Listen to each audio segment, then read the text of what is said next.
So a lot has changed in our world in the span of 6 months that we've been in quarantine, and a lot has changed in the world of social media engagement. In the article, How COVID-19 Has Changed Social Media Engagement, tells brands where these changes come from and how they can change their brand strategy to better line up with social media engagement in the age of COVID-19. So first of all, people are working remotely, which means they don't have to wake up super early to commute an hour to work and get ready. They can wake up 10 minutes before work and open their Zoom and be ready to work. So they don't need as much time to get ready, which means they're on social media at a later hour. So they're seeing that brand engagement can start around 8 a.m. instead of needing to be so early.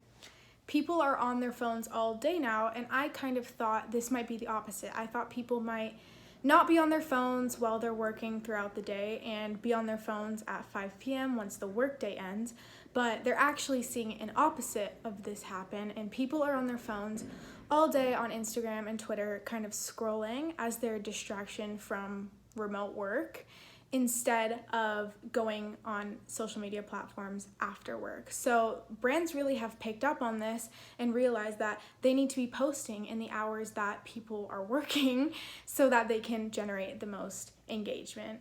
And really, this article was posted in April, so that was kind of at the beginning of quarantine.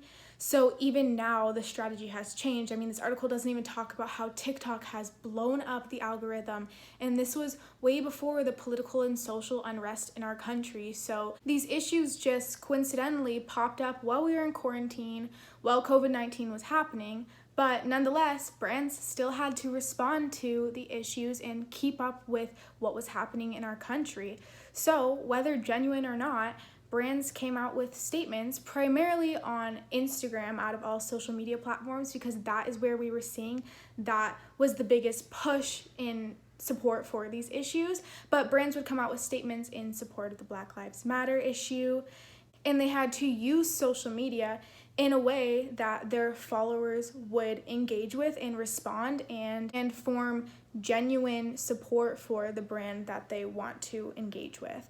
So brands really had to keep up during COVID-19, and this article doesn't really even talk about all of it because now we're so far into it and there's no way of really predicting what's going to come next. But the statistics do really help to tell brands how engagement is going on each platform so they can adapt their brand strategy and keep up with what is happening in our current day and age.